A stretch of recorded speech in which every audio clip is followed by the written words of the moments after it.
Welcome back to my YouTube channel, Journey with Ranaya. I hope everyone is fine and going good. By God's grace, I'm also fine and going good. So first of all, thank you so much.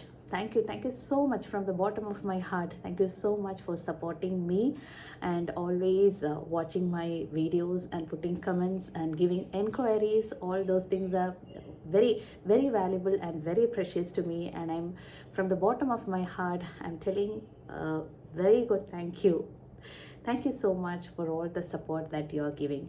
And today I'm doing video in English. I'm very proud and happy to say that I have subscribers from other states too. So I got one personal comment as well as personal messages to please do videos in English also. So I thought sometimes I have to consider them, right? So they are also depending me to know valuable suggestions from my side as well. So I thought I should consider them, right? So I thought to do a video in English today. So from my thumbnail itself, it is very clear that what I am going to do today. So the top 5 things that the teacher should know.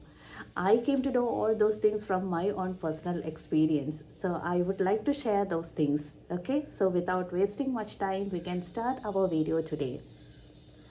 So top 5 things that we should know before becoming a teacher. So the first point is teaching is not just delivering lessons. All those things I came to know from my own personal experience, because when I joined or when I started my teaching career, I thought that teaching is only just we are going to school, we are delivering the lessons, and we are coming back to home.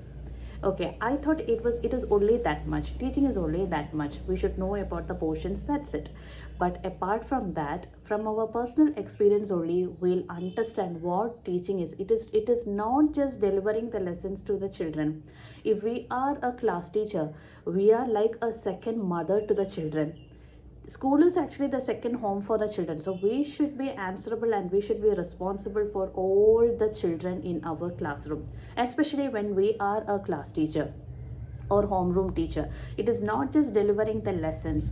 We should take care each and everything of the children. Apart from the subjects, apart from the academic activities, we should have an emotional connection with the children. Then only the children will open up with us. So the second point is every class has a different personality. That also I came to know from my own personal experience only. I thought when we enter a class, the children will listen to our lecture. That was my concept when I started my teaching career, but that is the very flop thing. Okay, see, every class has its own personality. Some classes are very friendly to us and very cooperative, and they will listen to our lecture and they will do the activities on time. But some classes are entirely different. Okay, very irritating. They'll try to irritate the teacher as well as other children also. Please ignore the sounds from outside. Okay, so in some classes they'll try to irritate us. Okay, so all those things are very new experience for me in the beginning. Okay, so I thought the children will listen to my lecture. Okay, so never think like that. Okay, every class has its own personality, so according to that we have to adapt our personality also. In some classes we can just relax and we can be more friendly, we can make some comic jokes as well, but in some classes we should be like a terror. Okay, otherwise many danger things can happen in our class. So please we take care of such things also. Especially I'm giving this advice for the new and the upcoming teachers, those who are coming. Okay, so the second point is that every class has its own personality. So the third point is patience. Okay, the word is very simple, but that word is very powerful also. We should follow patience within us and outside also. See, if we are a class teacher or a homeroom teacher, we are responsible for that children. We are completely responsible. We are the second mother or the second father, or we are the parents of that children, especially in that school, in that classroom. Okay, so if sometimes we are not in a good mood to listen anything from the side of children, we are not well physically as well as mentally, some days we are not well, right? So at that time also children don't know that. They will come and tell, ma'am, she did that to me, or this boy did that to me. Okay, so all those things they will come and say all those things, but we should maintain the patience to listen, and we should give some suggestions, or we should rule out what all problems are going on inside our classroom. Apart from academic activities, many problems will come. Silly problems, we may feel all those things are silly, but for the children that is not silly. Okay, kids are always kids. Okay, they always find the teacher as their mother in the school, or if the class teacher is a male, they consider this class teacher as their father. Okay, so they'll come and tell, ma'am, this issue is there, ma'am, that issue is there. So we should have that patience. Even if we are not feeling well also, we have to find some time to spend with them. We need to ask them what is exactly going on in the class, okay, and what is the problem. So we have to maintain a good rapport with the children as well. That is very important to maintain a good classroom. If we are very friendly means at the same time we should be strict also, but at the same time we should be friendly also. Okay, so if we are making too much friendly with the children won't obey us, and if we are too much strict also, children won't obey us. Children won't say anything to us. So we should go accordingly. Sometimes if we scold the children, the whole class for something also, please open up with them. After few times you have to say, see children, I am supposed to control and regulate you if the classes are going on in a negative way. So you have to open up that also. Okay, so patience is yet another third point which is very important. That word is very short, but that is the most important tool that we have to play.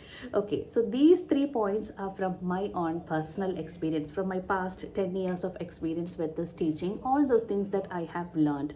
Then 2 more points are there. That is not from my own personal experience, but those are the principles that I always and wish to follow. Not wish to follow, I always follow those 2 principles. That is what we are going to disclose next. So the 4th point, this is not just a point, but an advice that I wish to give. I believe behind every successful classroom with the children, there is an understanding class teacher. See, all the children are different. Every children has its own personalities. Some are good at their studies, but some are not good at their studies, but they are good at some other things. For example, sports or dance items or arts. Okay, so every children has its own positives as well as negatives. So don't think that those who are scoring 100 out of 100 or 99 out of 100 are the very good students. Don't think like that. Okay, every children has its own positives are there. So when a PTA meeting is there, so that is my personal suggestion also. If a PTA meeting is there, so don't make the parents go upset. Okay, I never try to make any of my parents to be upset when they're coming for the PTA meeting. So we should have a clear-cut idea about each student, what is his positive, what is his negative as well. Suppose if a child is not good at their studies, we know that this boy or this girl is not good at her studies or good at his studies. But we should have a clear idea about what are the other positives. So when that parents are coming for that PTA meeting, we have to say them, see, these are the positive sides of your child. But at the same time, he is not much good at his academic studies also. Please focus on that also. So don't try to make the parents very upset when they are sitting before you. Okay, so that is my personal suggestion. So because I am learning all those things from my own personal experience as well. Because when I was a student, I was not an extraordinary student. I was just an average student, especially up to my 10th standard. So my parents was not at all happy when they are coming to a PTA meeting, because I was not a very good student. I'm good at dance. I'm good at singing. Other activities are there, extracurricular activities are there, but I'm not much good at my studies when I was a student, especially up to my 10th standard. So my parents was always upset because teachers are not giving any good feedback about me. So from that personal experience, I thought, when I become a teacher, I won't do this. Okay, so don't make the parents very upset. See, every children has its own positives. If they are not good at their studies, but they have their own positive sides. Okay, so a class teacher should know which are their strength, which are their weakness, and in a positive way you can convey to the parent, see, your child are good in these are things, good at sports, good at other extracurricular activities. Apart from that, please concentrate on your studies also. If you concentrate on your studies, you can get a good result. That impact is very powerful. Okay, so that is my personal suggestion to all the upcoming teachers. Okay, the parents who is sitting before you is a human being with emotions. So we have to understand their emotions as well. Okay, so that is my fourth point. Now we can move to our fifth point. So the fifth point that I would like to convey is, last but not least, the most important point is be professional. That is my fifth point. See, inside the classroom or outside the classroom, within the colleagues as well, too many gossips will go on. Okay, too many issues will go on. Okay, so don't be a part of that gossip. Always try to be professional. Of course, we'll have some very close friends and sometimes we'll make some chit chats as well. But apart from that, so many persons will be there and so many things are going on inside that institution. So be professional. That is my personal advice to the upcoming teachers also. Don't go for unnecessary conversation with any of your colleagues and any of your children also. Okay, so that is my personal advice for the upcoming teachers. So be a professional. Come to your school, do your work properly, maintain a good and a professional rapport with the children as well as with your colleagues also. Okay, then go back to your home, eat proper food, and go for a good sleep. That's it. Okay, so that is a simple tip from my side. So the first three are entirely different and the last two are my personal advice. First three I learned from my own personal experience. Okay, and the last two are the principles that I always wish to follow, and I always follow all those things. Okay, so that's all about my today's video. I hope you all enjoyed this video, and thank you so much once again. Thank you so much for supporting me. Your valuable suggestions are very valuable for me. Okay, and your inquiries are very too much precious for me, and thank you so much for supporting me and giving heart to me. Okay, so I'm also giving heart to everyone. Okay, I don't know whether it is correct or not. Okay, giving heart to me. So again, we can see you with yet another video. Till then, bye.